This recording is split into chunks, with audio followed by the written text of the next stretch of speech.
ಮಗಳ ಮದುವೆ ಸಂಭ್ರಮದಲ್ಲಿದ್ದ ಮನೆಯಲ್ಲಿ ಈಗ ನೀರವ ಮೌನ.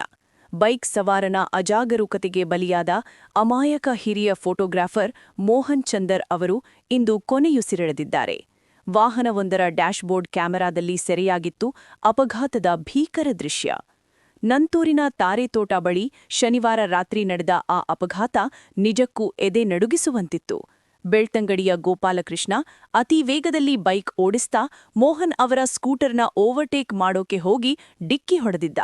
ಬೈಕ್ ಸವಾರ ಆವತ್ತೇ ಪ್ರಾಣ ಬಿಟ್ಟಿದ್ರೆ ತಲೆಗೆ ಗಂಭೀರ ಗಾಯವಾಗಿ ಆಸ್ಪತ್ರೆ ಸೇರಿದ್ದ ಮೋಹನ್ ಅವರು 2 ದಿನಗಳ ಕಾಲ ಸಾವು ಬದುಕಿನ ನಡುವೆ ಹೋರಾಟ ನಡೆಸಿ ಇಂದು ವಿಧಿವಶರಾಗಿದ್ದಾರೆ.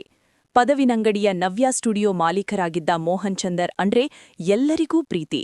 ಬರುವ ಮೇ 10ಕ್ಕೆ ಅವರ ಮಗಳ ಮದುವೆ ಫಿಕ್ಸ್ ಆಗಿತ್ತು. ಮಗಳನ್ನ ಧಾರೆ ಎರೆದುಕೊಡೋ ಕನಸು ಕಂಡಿದ್ದ ತಂದೆ ಮರಳಿಬಾರದ ಲೋಕಕ್ಕೆ ತೆರಳಿದ್ದಾರೆ. ಯುವಕರ ವೇಗದ ಚಾಲನೆಗೆ ತನ್ನ ಪಾಡಿಗೆ ಹೋಗುತ್ತಿದ್ದ ಅಮಾಯಕರೊಬ್ಬರು ಬಲಿಯಾಗಿದ್ದಾರೆ. ರಸ್ತೆಯಲ್ಲಿ ಹೋಗೋ ಅಮಾಯಕರ ಜೀವಕ್ಕೂ ಬೆಲೆ ಕೊಡಿ. ಮಂಗಳೂರಿನ ಲೇಟೆಸ್ಟ್ ಸುದ್ದಿಗಳಿಗಾಗಿ ನಮ್ಮ ಚಾನೆಲ್ ಸಬ್ಸ್ಕ್ರೈಬ್ ಮಾಡಿ. ಧನ್ಯವಾದ.